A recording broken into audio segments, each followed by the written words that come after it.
Full terms and privacy notice at gbnews.com/win. Please check the closing time if listening or watching on demand. Good luck. 2024, a battleground year. The year the nation decides. As the parties gear up their campaigns for the next general election. Who will be left standing when the British people make one of the biggest decisions of their lives? Who will rise? And who will fall? Let's find out together. For every moment, the highs, the lows, the twists and turns. We'll be with you for every step of this journey. In 2024, GB News is Britain's election channel. Join me, Camilla Tominey, every Sunday at 9:30 when I'll be interviewing the key players in British politics and taking them to task. This report basically says that he's not fit to stand trial. With an upcoming election looming over Westminster, now is the time for clear, honest answers. I agree. And that's precisely what I'll get. Is he indecisive? Incompetent? That's the Camilla Tominey Show at 9:30 every Sunday on GB News, the People's Channel, Britain's election channel. We're GB News, and we come from a proud tradition of British journalism. That's why I'm so excited to be here. It's something so new. The first news channel to be launched in Britain in over 30 years. Launched to represent the views of the British people. To go where other broadcasters refuse to go. How did you find out about the story in the first place? Launched with one aim. To be the fearless champion of Britain. It's an absolutely fantastic atmosphere here. This is GB News. The People's Channel. GB News, Britain's news channel. GB News is the home of free speech. We were created to champion it, and we deliver it day in, day out. Free speech allows us all to explore and debate openly the issues most important to us, our families, and of course, the British people. Having challenging conversations to enlighten each other. Which is why we hear all sides of the argument. We are the People's Channel. We will always stand by the freedom to express yourself. On TV, radio and online. This is GB News, Britain's news channel.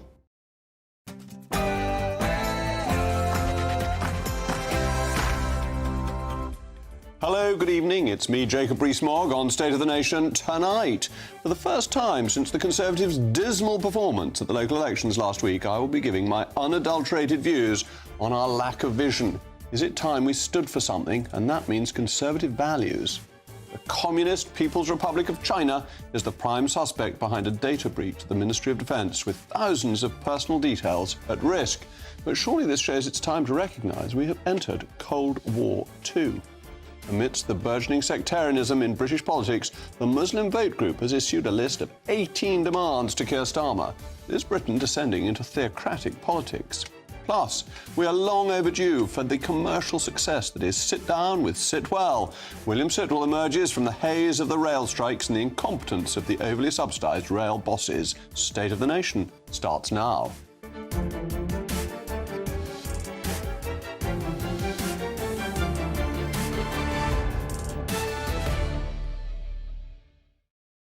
I'll also be joined by my most incisive and pretty theatrical panel this evening, PR consultant and former Labour aide Stella Santakidou and the former Conservative MP Michael Brown. As always, I want to hear from you. It's a crucial part of the programme. Email me, mailmog@gbnews.com. But now it's what we've all been waiting for, the News Bulletin with Sam Francis.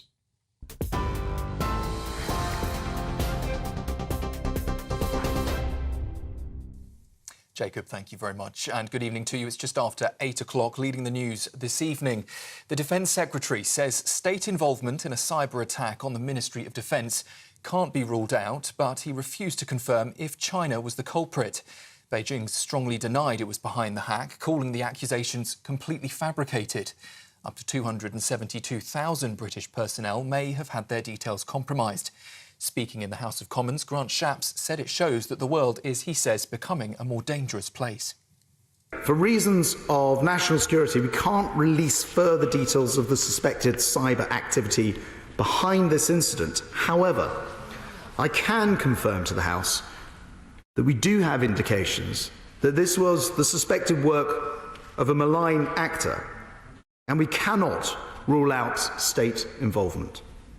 This incident is further proof that the UK is facing rising and evolving threats. Grant chaps speaking earlier in the Commons. Well, in Scotland, John Swinney says he's over the moon to be voted in as the Scottish Parliament's choice to be their next First Minister. He was backed by 64 of his colleagues and his name will now be submitted to the King. He replaces Humza Yousaf, who sent his own official letter to King Charles earlier, confirming he was stepping down. And staying in Scotland, where ministers have been warned that children there who question their gender are being referred to clinics because some doctors are fearful of toxic debate. The author of the Cass Review told the Health Committee in Scotland there's fearfulness among health professionals who don't know how to treat gender issues that some children face. Dr Hilary Cass suggests the toxic nature of the gender debate means that some doctors are afraid of doing or saying the wrong thing, leaving children with inadequate care. Labour's newest MP has taken his seat in the House of Commons after Labour won the by-election in Blackpool South. Chris Webb beat Conservative David Jones in the third largest swing to Labour from Conservative in a by-election since the Second World War. Sir Keir Starmer has suggested it's a sign of things to come in the general election. And we've heard tonight that a man has appeared in court charged with attempted murder after a chainsaw incident in a residential street on Bank Holiday Monday. Footage on social media showed the 30-year-old wielding a chainsaw and chasing police officers down a road in broad daylight. 2 officers were later treated for injuries. Liridon Castrati has also been charged with breach of the peace, possession of an offensive weapon and 4 road traffic offences. He's been remanded in custody and will appear in court again within the next 8 days. And finally, before we hand back to Jacob in Westminster, we've been told that Prince Harry won't be visiting the King while he's in the UK this week because of His Majesty's full programme. Harry landed in London this morning ahead of an event marking 10 years since the Invictus Games launched. A spokesperson for the Duke of Sussex told us the Prince understands his father's commitment and hopes to see him soon. That's the latest from the newsroom. I'll be back with another update at 9 o'clock. Until then, you can sign up to GB News Alerts by scanning the code on your screen or go to gbnews.com/alerts.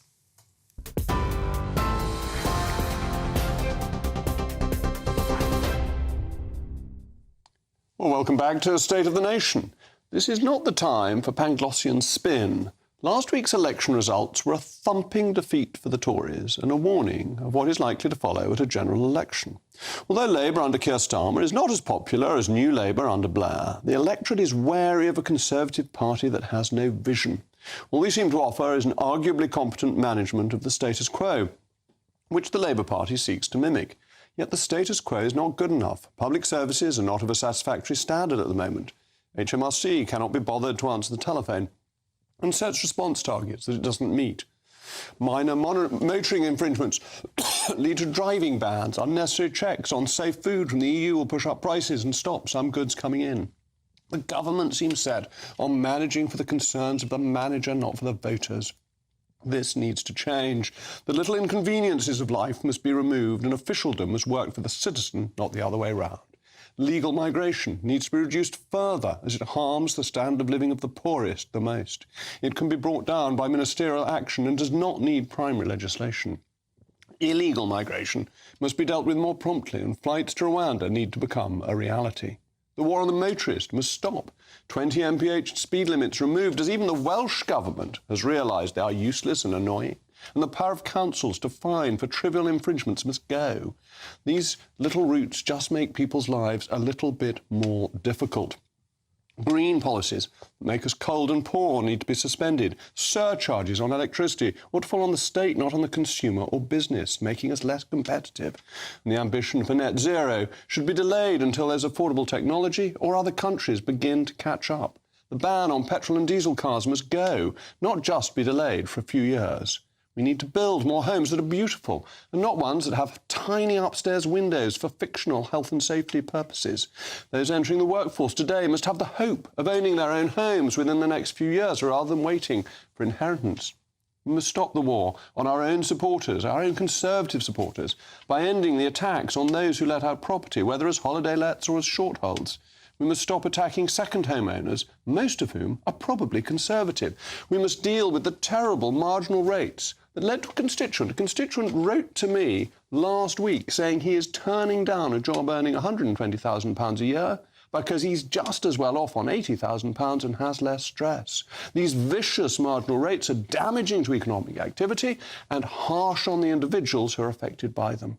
We must support our nation by being proud of its noble history and not giving in to those who hate Britain and all that we have achieved. We must not kowtow to the woke agenda or adjust our language to satisfy fanatics. In short, we must be conservative and show ourselves to be on the side of voters. Trust the people is a better slogan than coalition of chaos. As ever, let me know your thoughts. mailmog@gbnews.com. Well, I'm joined now by my panel, PR consultant and former Labour aide Stella Santikidou, and the former Conservative MP Michael Brown. Michael, you saw all this firsthand in 1996. Yeah. Surely we've got to get out of this state of denial, admit things are difficult, are really bad, and show a route that madness is carrying on doing the same thing and thinking it will get different results. Well, in an ideal world, I agree with you, Jacob, but I'll be honest and blunt with you. I do not think that under this Prime Minister things are going to change outside the parameters that he set. But I still don't think that you should despair. You have to go into an election with what you've got. You've got a Prime Minister who none of us voted for, none of us outside voted for. I don't think even Tory MPs voted for him because there was an election, if I remember, inside the Tory party. So if you're asking what I would like to see as you posed the questions just now, I frankly don't think that's going to happen. But would you like to see it? Of course, of course. Yes, but I think the public have stopped listening to the Tory party. However, I think that all is not totally lost. There is a record of 14 years, and I do commend the paragraphs in William Hague's article in the Times this morning when he said, look, there are 4 million more people in work today than there were on the day that David Cameron became Prime Minister. The education standards in this country are far better than 14 years ago. So there are one or two things, if you string together the record, that might, at the margins, hold several, indeed dozens, of Conservative members of Parliament seats. But if you're looking to Rishi Sunak to change his policies, I don't think that's going to happen. But I thought one of the really important points in Hague's article was he said you need to set out your long-term view. And this is part of the vision of the values that we need to show. Now, you need to do some things to show we're actually serious, but it's actually about the long-term values, that you're aligned with your voter. Of course. You're not just a manager. Of course, but let me say that just before the last general election, I've said this before on your programme, the last general election that I fought in 1997, which I, along with the Conservative Party, lost catastrophically, we did actually have a good story to tell as a consequence of the economic policies that were followed by Ken Clarke in the run-up, but it did us no good whatsoever. I think that every Tory MP that is standing for re-election does have to have a belief in their own self and in their own record. No Tory MP should go into the election without being optimistic. You are the Secretary of State for Somerset North East, or whatever the constituency is going to be renamed. You have a record personally to stand on, which I think will carry the day for you, but don't rely on Mr Sunak. Well, I'm certainly optimistic about my own chances in my glorious constituency. Stella, Labour must be rubbing their hands with glee, not just at the results, but then at the response. They're not doing it publicly as much, but I cannot hide my feelings. So I have to say, I cannot play the game that the two main political parties seem to me to be playing, because obviously what you will hear from spinners from both parties is, you know, they need these elections to be competitive. They need the activists to feel like they can make a difference by going out there and canvassing. Otherwise, people become complacent, and this is a disaster for both parties.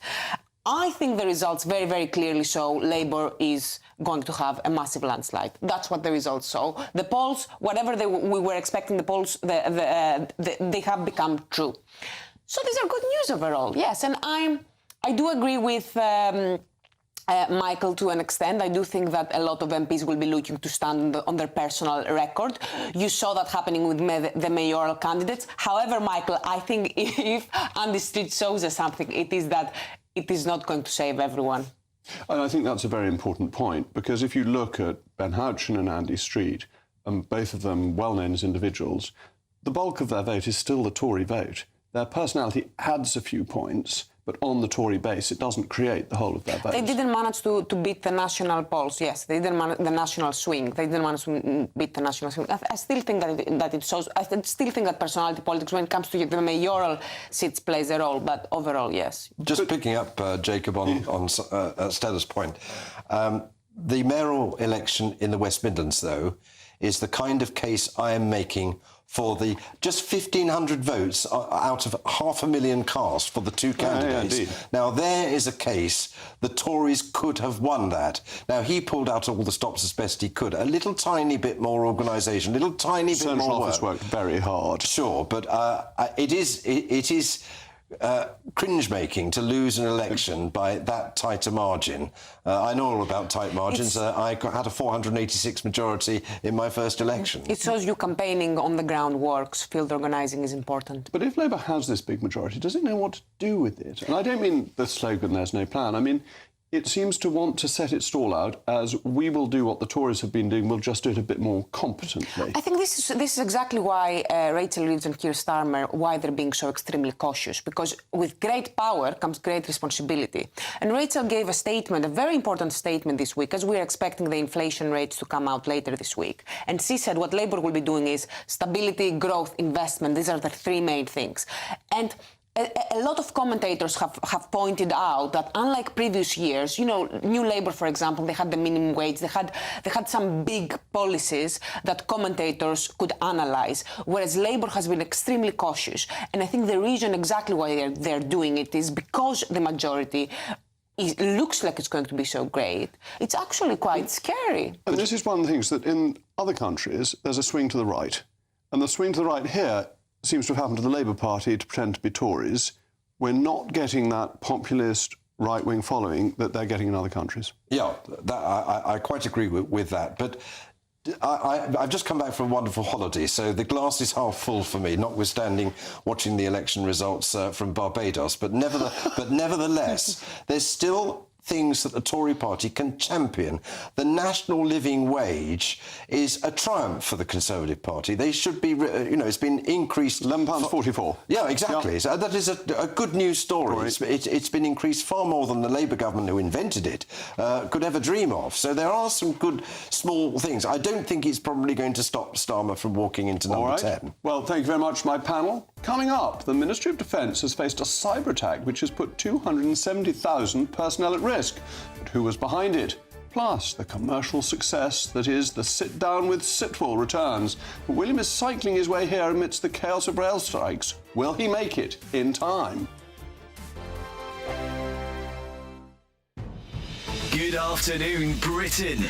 Weekdays from midday.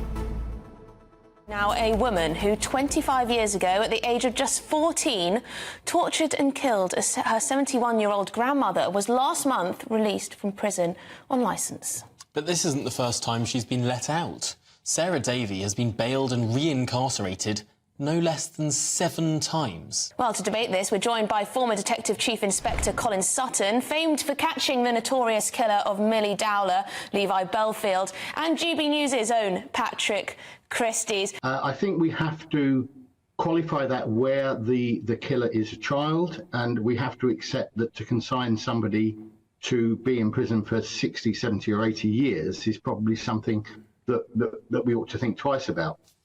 So I understand why this happens. I understand the outrage. I really understand the outrage. I think that 14-year-olds who kill should be given a chance to rehabilitate? Yes, I do. Do I think that somebody who's had 7 such chances and blown them away deserves an 8th chance? Then probably I think that's a lot more doubtful. I would have thought that by chance, sort of 3 or 4, they'd have got the picture, but clearly not. Patrick, what do you make of it all? Well, some people are born evil, aren't they? And why should we have to suffer to have them back out on the streets? There are some crimes that are so serious that you should pay for it either with your life or for the rest of your life. This was a sadistic murder, the details of which absolutely cannot be read out on air at this particular time of day. There are 3 issues here. Is this justice for the families of victims? I just think a release like this is a slap in the face, really, to us all. It's another example of soft justice. And just because she's a child, well, she was old enough to commit the heinous crime she committed. I'm Andrew Doyle. Join me at 7 o'clock every Sunday night for Free Speech Nation, the show where I tackle the week's biggest stories in politics and current affairs with the help of my 2 comedian panellists and a variety of special guests. Free Speech Nation, Sunday nights from 7 on GB News, the People's Channel, Britain's news channel. Every Sunday from 11, join Michael Portillo. There'll be topical discussion, looking at the week before and the week to come. So kick back and relax at 11 a.m. on Sundays on GB News with me, Michael Portillo. GB News, the People's Channel, Britain's news channel.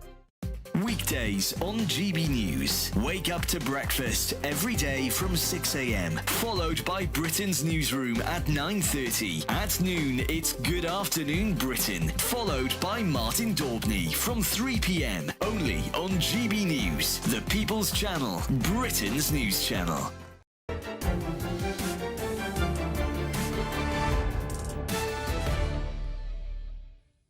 Well, we've been talking about the elections and the Conservative vision, and you've been firing in your mail mogs. Helen says, and doesn't mince her words, there is no competent maintenance of the status quo. This government is on quicksand, and the longer they are here, the worse everything gets.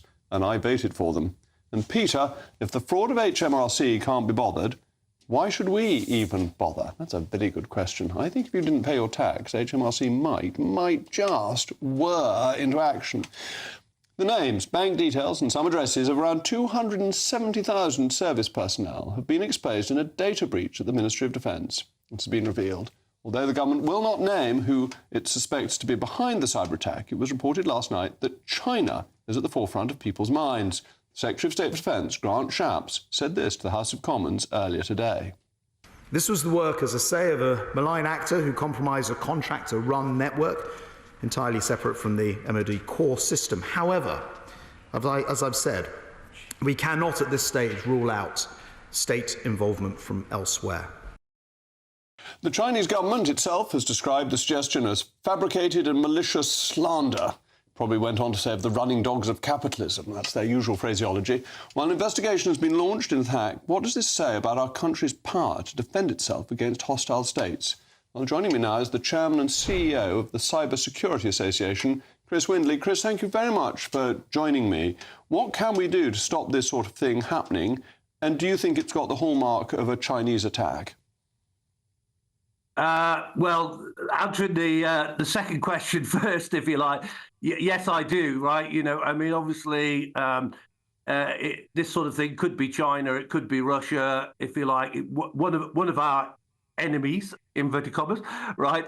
The people that are, seem keen to attack us, in a non-kinetic way, but nevertheless, they are attacking us. And in terms of what we can do, I would just say positively of the company that's been hacked, Shared Services Connected Limited, that they did go through the Cyber Essentials Plus certification, right? As all organisations that work for the government, MOD, police, etc., are required to do, right? And of course, they did report what happened to the ICO, and there will be, an investigation from the ICO. And what we've seen, Jacob, with the ICO is that they will investigate carefully, and they'll make a decision based on whether they think you've done a good job or not, right? But that's the least of our worries, isn't it? That the ICO may say that the company should have done more, or whatever, but actually that a major state is attacking us is a real problem, and we need to think of what other security we can put in place to try and stop it happening again. Or do we do it back to them? Are we doing it back to them? Well, I mean, where I stand on this, is about time that we reacted to what's going on. So first of all, we need to wake up, that we are being attacked by Russia, by China, by other countries and that. So we need to wake up and we need to take action. We are as I understand it, we are moving ourselves onto a war footing, if you like, which is exactly the thing that we need to do. I personally have a lot of communication with Ukraine, and Ukraine, of course, have a lot to offer us here, I would say, right? Because they are literally on the front line kinetically and from a cyber perspective as well. Well, thank you very much, Chris. I'm joined now by Luke de Pulford, the Executive Director of the Interparliamentary Alliance on China. Timing's a bit awkward, isn't it? Because President Xi is off hobnobbing with President Macron. And it's not a good look for France, is it, that they want to have better relations with a country that can't be trusted? Well, no, it's not. And perhaps even worse for France is that last week it was revealed that in the earlier cyber attack, which was attributed to China by this state-sponsored hacking group APT31, which also targeted a whole bunch of UK MPs, it targeted French senators. And that came out last week and was revealed there too. So it's terribly embarrassing for them in the midst of this diplomatic... And we can be confident that it's China. I'm not maligning them, am I? No, you're not maligning them. I think we can say that pretty confidently. And one of the reasons we can is that, well, certainly government sources have been briefing it all day long to Fleet Street. I think also, I mean, I was told that there was a bit of an argument within government over attribution. Should we say that this is China or not? There are some forces believing that perhaps this is not a good idea. It's going to hurt us unnecessarily. Some wanting to stick to the protocol, which is to wait quite a long time before attribution, collect all the evidence.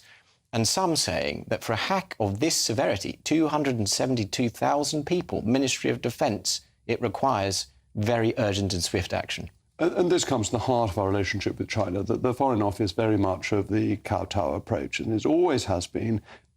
It's weak, and it's not putting British interests first. The MOD perhaps being a bit tougher.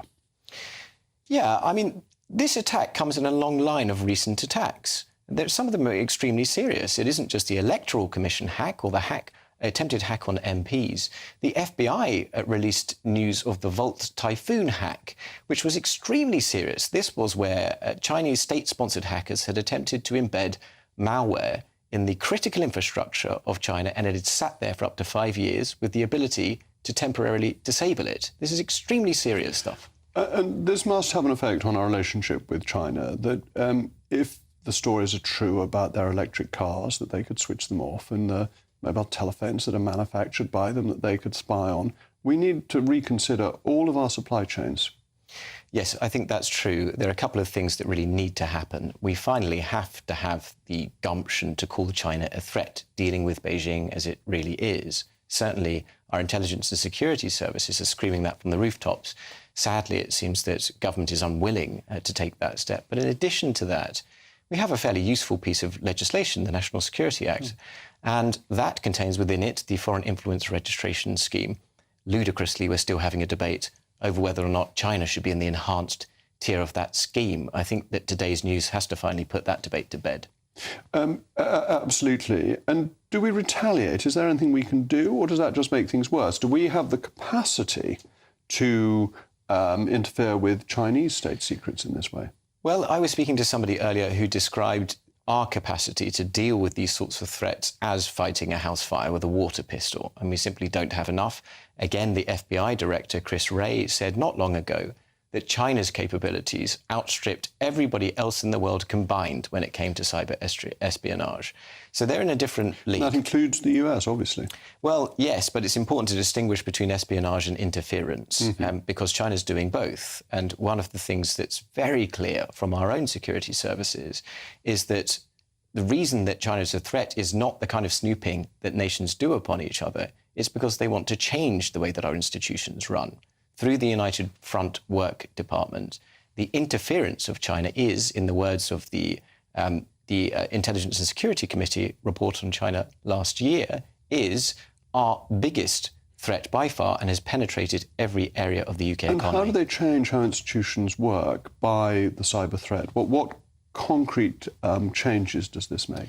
Well, there are a number of ways that they do it. The United Front Work Department is a sprawling organisation, and the influence operations associated with it are, I would say, the fundamental vector for change. And that can be something like inculcating dependency, so people are unwilling to perhaps stand up to China or will do the bidding of China, which often Because happens. this is like giving money to Cambridge colleges and things like that, is buying influence. Is it using their cyber spying to blackmail people? Is that going on, do we know? Well, certainly it's happening to perpetrate what people call transnational repression, basically Beijing's bullying of diaspora abroad. That certainly happens, and it happens through cyber espionage and other means. But this kind of... and worse, they just beat people up. We don't have much evidence of that happening in the UK, but it did happen. In fact, it was perpetrated by the Consul General in Manchester, who ended up having to be withdrawn, taken back to China, because we didn't have the guts to label him persona non grata and kick him out. But... no, this... Does China respect strength? Or would it make it worse? I think you're putting your finger on it, because Chinese military strategists, the academic field, understand these kinds of hybrid threats as a form of competition between states. They don't look upon them necessarily as acts of war. They look upon them as ways that China shows its strength. And of course, China responds to strength, but it's never found strength in the UK response, at least not in the past 15, 20 years. Not since Palmerston, who sent a ship up the South China, up the Yellow River, didn't he? Anyway, thank you very much, Luke. Coming up, as the Muslim vote issues 18 demands to Sir Keir Starmer, should we expect British politics to become more and more sectarian? Plus, William Sitwell is pedalling his way to Westminster amidst the fog of rail strikes. But will he make it? Our breath is bated.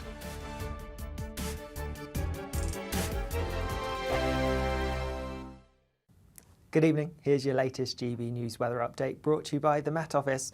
Whilst there will be a little bit of rain around and also some patches of mist and fog tonight, for many there's going to be plenty of fine weather through the next few days because of a large area of high pressure that's dominating the story across the UK. This means it's going to stay largely settled through the end of today and overnight. Does mean we will see a few patches of mist and fog, particularly towards the west, but also some cloud drifting in from the North Sea further east as well. A dry night for most of us and temperatures not dropping a huge amount, many areas staying in high single figures or low double digits. So not a particularly chilly start to the day on Wednesday, in fact a fairly mild one and quite a bright one for some of us, though it won't be wall-to-wall blue skies, not at all. There will be quite a bit of cloud at times, albeit it does look like a brighter, sunnier day than today.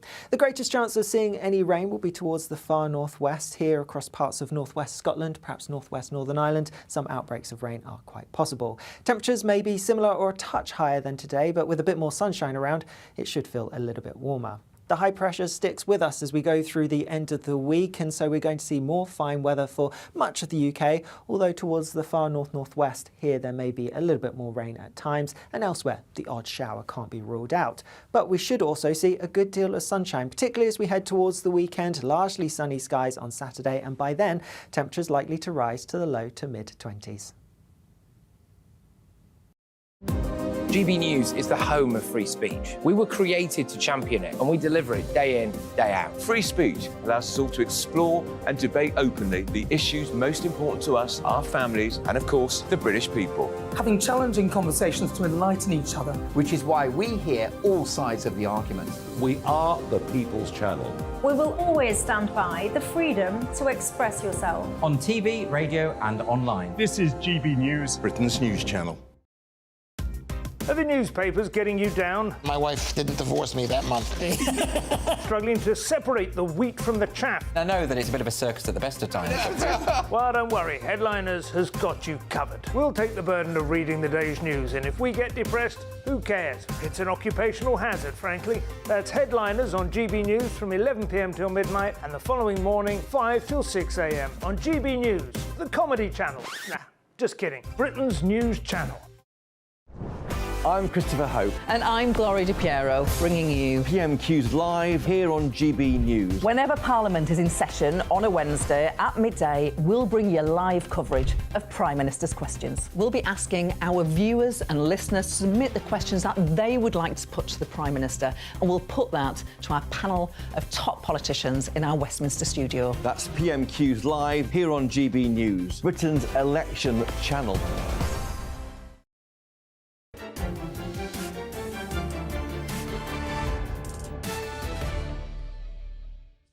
Well, we've been marching on and talking about the MOD hack, probably by China, and Tracy says we should be more upfront and open about the need to defend ourselves against the likes of China and Russia. We should show our strength, indeed. And Robert, I feel for the service personnel who are now worried about their details. I hope the support announced by Shapps today is sufficient. And I said march on because those are some of the words from the Chinese national anthem. So if they can march on, we can march on faster. Perhaps one of the most striking moments of last week's local elections was when a victorious Green Party councillor said this. We will not be silent. We will raise the voice of Gaza. We will raise the voice of Palestine. Allahu Akbar! Well, it's now emerged that this councillor went on a vile rant at a Leeds rabbi referring to him as an animal, which played a role in the rabbi's eventually going into hiding. The Green Party has denied prior knowledge of the incident, although the Daily Mail has claimed it presented the party with a dossier of this evidence in February. Whatever happens, it does point to growing sectarianism in British politics, with local councillors making foreign conflicts key campaigning issues. The Muslim Vote Group has issued a list of 18 demands to Keir Starmer to earn back the votes he lost. But is this the future of multicultural Britain? Well, with me now is my panel, PR consultant and former Labour aide Stella Santakidu, and the former Conservative MP Michael Brown. Stella, how worried should Labour be about this? That if you look at the West Midlands vote, there was a very large vote for a pro-Palestine group, and it made the Labour margin very narrow. Is that going to have consequences in the general election? I don't think it's going to be very narrow because 24% of the vote in the general elections is not going to go to independent parties. It is going to go to the main parties, and I think that the swing is going to be more in favour of Labour. If you look at the actual results, even in Rochdale, where George Galloway's party ran on every single seat, he only got to win 2 seats. Mm-hmm. And his campaign was not just based on Gaza, it was also based on economic issues. But does the Muslim vote requests to Keir Starmer increase the likelihood of more sectarian politics as Labour seeks to consolidate its lead? So this is what I would say. I don't think that there is a practical challenge to Labour. I don't think that practically Labour should be worried. I am personally politically worried about the animosity that exists between groups in the UK. I think it is a very sad situation. Yeah, well, that I think is very important, Michael, that we've actually done very well on multiculturalism in this country, that we've had pretty peaceful integration and people have become British. This is different, isn't it? Yes, but, Jacob, how often do you and I say to people whose cause that we disagree with, stand for election, stand in our democratic process? So, you know, they've done that and they've won. I, like Stella, don't think that the Labour Party should give way. That will cause the Labour Party far more pain in the long run. That will frighten off the blue wall that they're trying to win back. And I think we've got to give credit to the Labour front bench. I don't think that they will fall for that. But I personally think that it's a very good thing that the Green Party have got these candidates that have, in 1 or 2 places, got elected, like the character we've just seen. I think the people who really, the Daily Mail and indeed all the political parties, need to scrutinise more than any other party are the smaller parties like the Green Party. I think on the whole the Labour Party has learned its lesson from Corbynism to root out. It's quite difficult though, isn't it, to be fair even to the big parties, when you're putting up candidates in hundreds of councils across the country. We almost always end up with 1 or 2 who turn out to be pretty awful. Sure, and I think in the grand totality of the thousands of councils that there are up and down this land, there won't be many like that. But I do think it's better that they come out and put their views before the voters. And if the voters do vote for them, I think we have to accept that that's part of our democracy. Part of our democracy, but it's novel for the interests of other countries to be at the forefront of a British election campaign.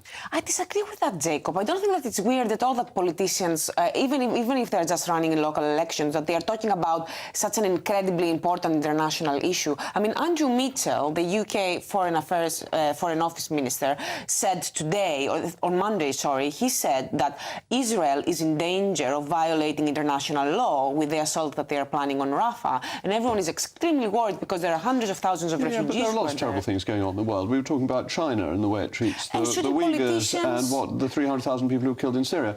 But these don't turn out to determine our elections. It is odd to have a domestic election on events that are outside the control of the politicians we're electing. It's most definitely not determining our election. People, of course, have a right to expect politicians to have certain positions. There are a lot of very valid complaints people can have about Israel being a very bad friend to the UK, and the UK really tarnishing its image by the support that we have shown to Israel, the unquestionable support that we have shown.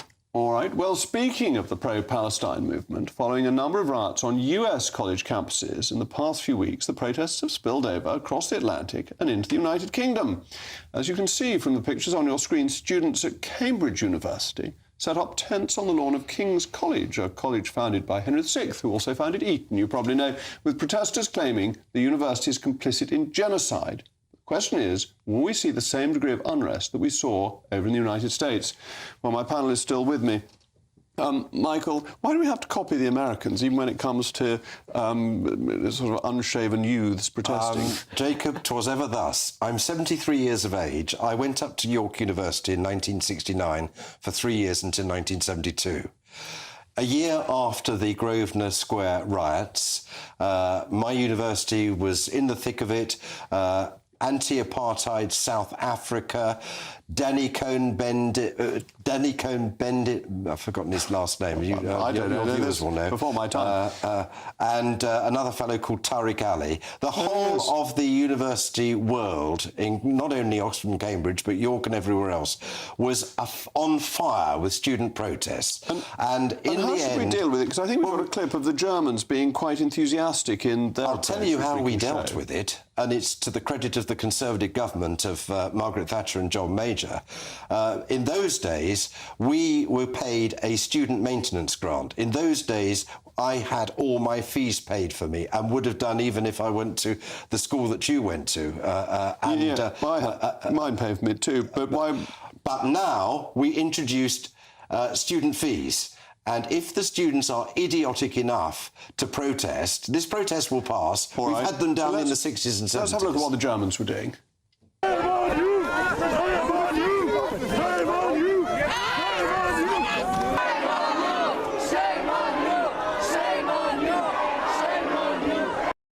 Well, that was quite a robust response from the German police. Do you think we should be that robust with students, or just allow them to have another day of unshavenness? No, I think that if we want freedom of speech, we need to support it, and we need, if we are to say democratic protest is okay, then I do not see how students camping on campus is not democratic protest. I basically agree with you. I think people should be allowed freedom of speech, and they should be allowed to put their case. At what point do you say that they're causing so much inconvenience to others, or they're trespassing and it's criminal trespass or aggravated trespass, that they should be removed? At no point. The point only arises when they indulge in some kind of criminal activity. So if they're physically threatening to other students, as we have seen some cases like that in the US, especially towards Jewish students, that's the only situation where I would accept it. Otherwise, I'm afraid this is the price we pay for living in a democratic society. Should we get some agreement on this being a price to pay, or do you just... No, I'm afraid I'm with Stella. I mean, it must be the pina coladas that I've been drinking last week. I'm taking a softer view. Students will burn themselves out of their protests today, as they did in the 1960s and 70s. And I think that in the end, you just... It will rain, won't it? It will rain. Go home. That's right. These are rich students at Oxford and Cambridge. They come from good families, and they don't do... Cambridge. They don't do bad weather. They don't do wet clothes. And when it's pointed out to them, the tents that they're living in have been made by Uyghurs in China, you know, maybe the double standards will... because they don't bother about details like that. I think just let it burn itself out. I would hope at least some of them come from working class families. I would hope, you know, Oxford and Cambridge accept at least some working class students. I'm sure working class and poor students are smart enough to get into Oxford. Well, they're very anti-Eldertonians at the moment in both these places, so it's probably not going to be Eldertonians behaving like that. Anyway, thank you very much for my panel. Coming up next, William Sitwell has been velocipedically cycling his way over to the studio amidst the backdrop of rail strikes and useless rail bosses to make it in time for the return of Sit Down with Sitwell. And the good news is he's made it in time. Plus, do apostrophes matter?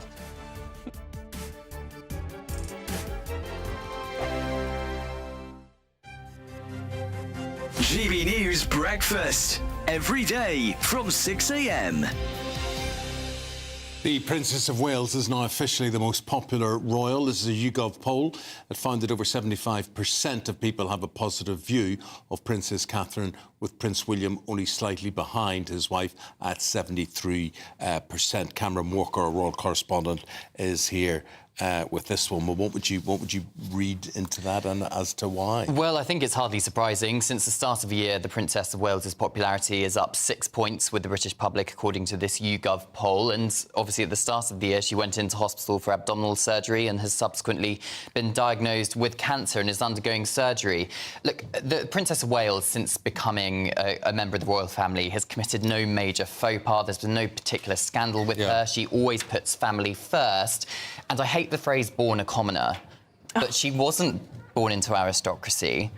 She was not born into the royal family. She gave up her old life. And yes, that comes with lots of privilege, being a member of the royal family, but it also comes with enormous challenges, such as everybody prying into your private life, particularly when it comes to your health. And I think the British public are very much on side with that. Whereas Prince Harry and Meghan continue to be unpopular. 76 compared to 31% having a positive opinion of Prince Harry, and only 26%, 50 points less than Princess Catherine, is Meghan. Yes, still not looking great for Harry and Meghan. Prince Andrew is far below them as well. Doing well on negative views, meaning fewer people have negative views about her than anyone else, is the Princess Royal, Princess Anne. Indeed, yes. The most hard-working royal, if you go by the number of engagements she carries out each year. No nonsense, no fuss. She never gets herself into any kind of arguments or scandals. I'm Patrick Christie's. Every weeknight from 9, I bring you 2 hours of unmissable, explosive debate and headline-grabbing interviews. What impact has that had? We got death threats and the bomb threat and so on. Our job is to do what's in the best interest of our country. You made my argument for me. My guest and I tackle the issues that really matter, with a sharp take on every story. I'm hearing it up and down the country. That was a beginning, not an end. Patrick Christie's tonight from 9 p.m. only on GB News, Britain's news channel.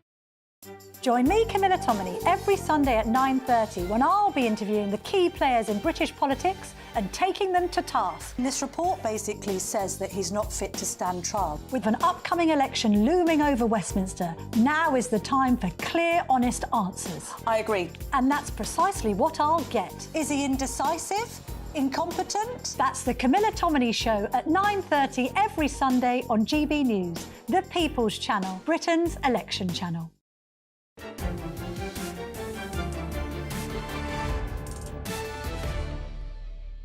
Well, the mail mogs were steaming in. We were talking about sectarian politics and Palestine protests, and Dave said students would protest against a draft if you left the door open. I spend my life at home protesting against drafts when my children leave doors open, and I'm not a student, but never mind. Kim, freedom of speech is important. It doesn't look like the students are blocking the Oxbridge colleges from working.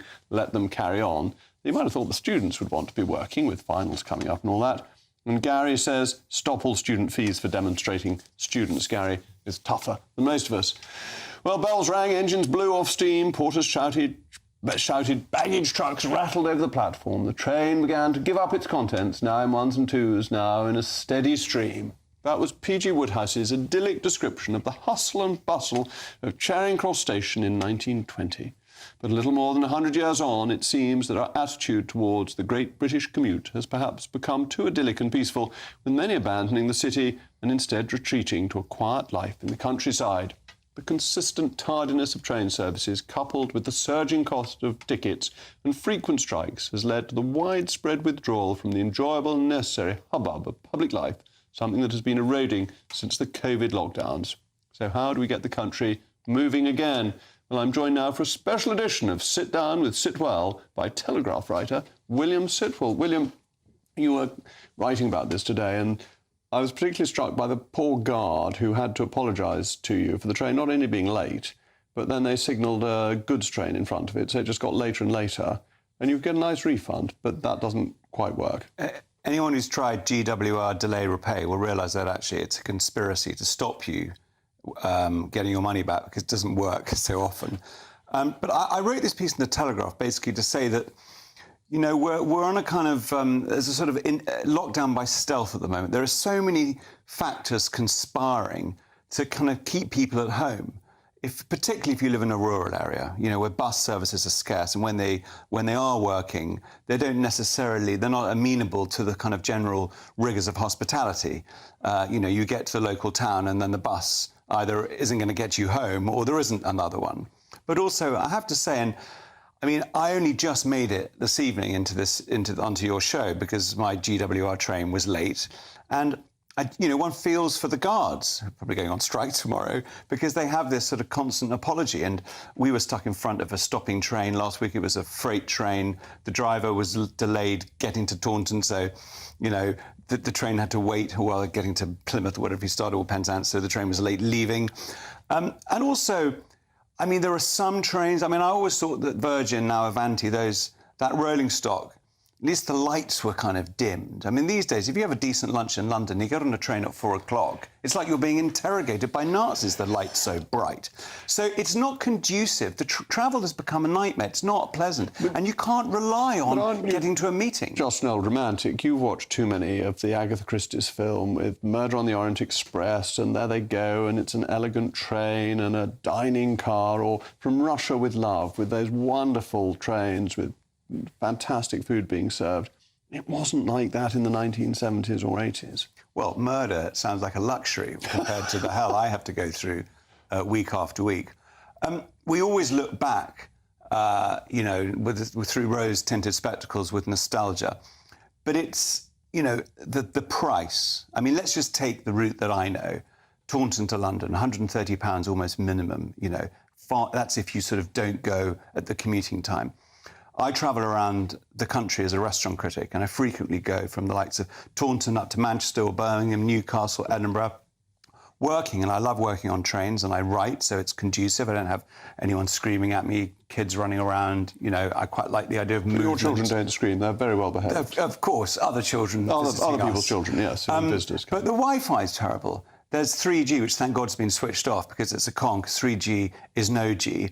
And so you're looking for some snippet of information and you can't get it. So you can't make any phone calls. It makes research impossible on trains, the stop-start. So even if there was some modern romance about travelling, it's so impractical. And another thing is the Pullman dining car. Now, GWR was running this on, for example, a Thursday at about 7:04. They've moved it back now, or did the other week, to 6:03. I'm not a New Yorker. It's far too early to eat.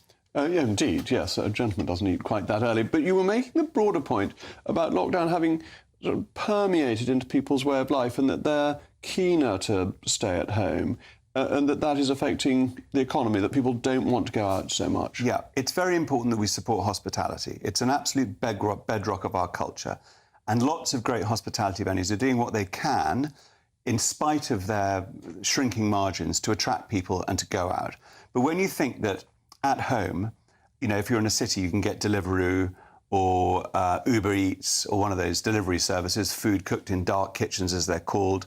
So you don't get the actual experience of the restaurant, you don't get the service charge. You've got wall-to-wall Netflix, Apple TV, which is far cheaper than going to the cinema. You know, there are so many things conspiring to keep the lethargic person who might be disposed to sitting on the sofa to stay at home. But you can stay at home and you can order your Deliveroo and watch GB News. This is idyllic life. You can, and of course we want to encourage people to do that. We want to encourage people to do that, but then also, I mean, it's a bit late after 9 o'clock after your show to go out to eat. But then at least go out for lunch, go out at the weekend. It's really important to leave your front door, leave your flat and go out and commute. Now, I'm very happy to see in London, I mean, you go through Borough Market, it's completely busy. You know, the cities are bustling, but hospitality is suffering. I have to say, I think it always sounds tedious to sort of blame government, but government does have a handle on the economics of life, and we need things like VAT holidays and business rate cuts, and you know, there are a lot of things conspiring. Well, the hits against hospitality are pretty big, aren't they? Because You didn't help with Brexit, which has made imports impossible. It's made the red tape to try and get food in and out of the country impossible. Imports have nothing to do with Brexit. This is a weird decision of the government that I've strongly opposed, completely unnecessary. If you've been paying attention to the programme last week, you'd be aware of this. Speak to my friends who run the Templey Somerset cider brandy company. There is no reason for any import into this country to be more difficult after Brexit. The government has recently imposed some stupid regulations, but that is bureaucracy for its own sake. It's not required by Brexit. You're going to be as bad as this film man, this playwright who's written a very bad play and has said nobody's gone to see it because of Brexit. Everything gets blamed on Brexit. I might cover that tomorrow in more detail. But I was saying, VAT rates you mentioned, the minimum wage doesn't help.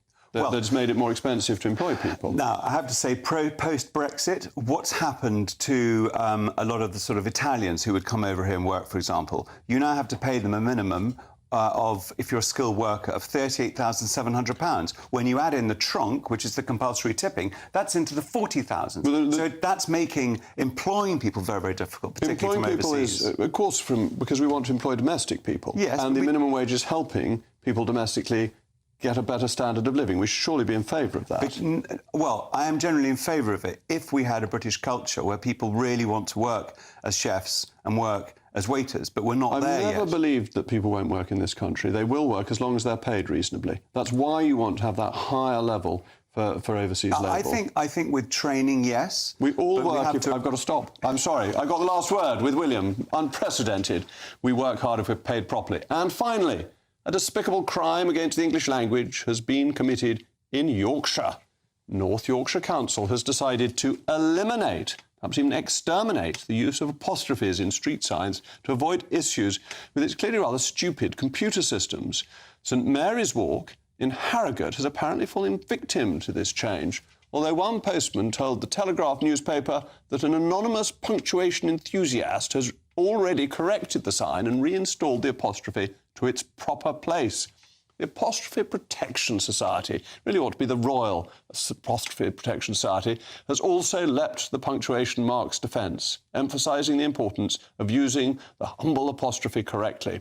But if this proves anything, it's what I say almost every evening, that God's own true county is Somerset, where such outrageous crimes against punctuation would not occur. Unfortunately, they have in Yorkshire. Anyway, that's all from me. Up next is Patrick Christie's. Patrick, will you be benefiting from hospitality this evening? Well, no, apart from the wonderful hospitality that I will be extending towards my viewers and listeners with hopefully a fantastic show. £14 billion we are now spending on illegal migrants every single year. How much before we say enough is enough? Also, the Chuckle brothers at the Home Office have lost thousands of them anyway, so that takes them off the backlog list. And I've got proof that Labour MPs don't know what any of their own policies are. Oh, well, that's all going to be very exciting. I look forward to hearing that later. It'll be coming up after the weather. I will be back tomorrow at 8 o'clock. I'm Jacob Rees-Mogg. This has been State of the Nation. William and I are going to help the hospitality industry in a moment. And the weather in Somerset, you know it. It's going to be absolutely sumptuously good tomorrow. A brighter outlook with Box Solar, sponsors of weather on GB News. Good evening, here's your latest GB News weather update brought to you by the Met Office. Whilst there will be a little bit of rain around and also some patches of mist and fog tonight, for many there's going to be plenty of fine weather through the next few days because of a large area of high pressure that's dominating the story across the UK. This means it's going to stay largely settled through the end of today and overnight. Does mean we will see a few patches of mist and fog, particularly towards the west, but also some cloud drifting in from the North Sea further east as well. A dry night for most of us and temperatures not dropping a huge amount, many areas staying in high single figures or low double digits. So not a particularly chilly start to the day on Wednesday, in fact a fairly mild one and quite a bright one for some of us, though it won't be wall-to-wall blue skies, not at all. There will be quite a bit of cloud at times, albeit it does look like a brighter, sunnier day than today. The greatest chance of seeing any rain will be towards the far northwest, here across parts of northwest Scotland, perhaps northwest Northern Ireland. Some outbreaks of rain are quite possible. Temperatures may be similar or a touch higher than today, but with a bit more sunshine around, it should feel a little bit warmer. The high pressure sticks with us as we go through the end of the week, and so we're going to see more fine weather for much of the UK, although towards the far north-northwest here there may be a little bit more rain at times, and elsewhere the odd shower can't be ruled out. But we should also see a good deal of sunshine, particularly as we head towards the weekend. Largely sunny skies on Saturday, and by then temperatures likely to rise to the low to mid-20s. Looks like things are heating up. Boxed boilers, sponsors of weather on GB News.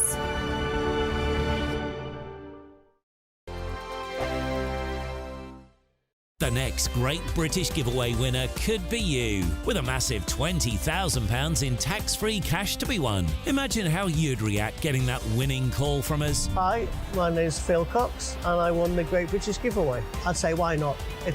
What is it? The price of a text and £2 to enter. And if I can win it, anybody can win it. And they're going to get even more money this time round, so why wouldn't you go in the draw? For another chance to win £20,000 in tax-free cash, text prize to 63232. Text costs £2 plus one standard network rate message. Or post your name and number to GB05, PO Box 8690, Derby DE1 9TT. UK only. Entrance must be 18 or over. Lines close at 5 p.m. on the 31st of May. Full terms and privacy notice at gbnews.com/win. Please check the closing time if listening or watching on demand. Good luck. Join me, Neil Oliver, every Sunday night at 6 p.m. on GB News. And if an hour is not nearly enough for you, go to gbnews.com for special extended episodes online every Friday at 9 p.m, where we can truly get into the nitty-gritty of what's going on. GB News, Britain's news channel. Weekdays on GB News. Wake up to breakfast every day from 6 a.m, followed by Britain's newsroom at 9:30. At noon, it's Good Afternoon Britain, followed by Martin Daubney from 3 p.m, only on GB News, the People's Channel, Britain's news channel. If you want your news to be straight talking, this is a nightmare for the Conservatives again. Down to earth. It's not just Nottingham where this is happening, is it? And most importantly, honest. Hard-working, middle-class taxpayers, they'll get their book thrown at them. Then catch me, Martin Daubney, Monday to Friday, 3 till 6 p.m. on GB News, Britain's news channel. 2024, a battleground year. The year the nation decides. As the parties gear up their campaigns for the next general election. Who will be left standing when the British people make one of the biggest decisions of their lives? Who will rise? And who will fall? Let's find out together. For every moment, the highs, the lows, the twists and turns. We'll be with you for every step of this journey. In 2024, GB News is Britain's election channel. GB News is the home of free speech. We were created to champion it, and we deliver it day in, day out. Free speech allows us all to explore and debate openly the issues most important to us, our families, and of course, the British people. Having challenging conversations to enlighten each other. Which is why we hear all sides of the argument. We are the People's Channel. We will always stand by the freedom to express yourself. On TV, radio, and online. This is GB News, Britain's news channel.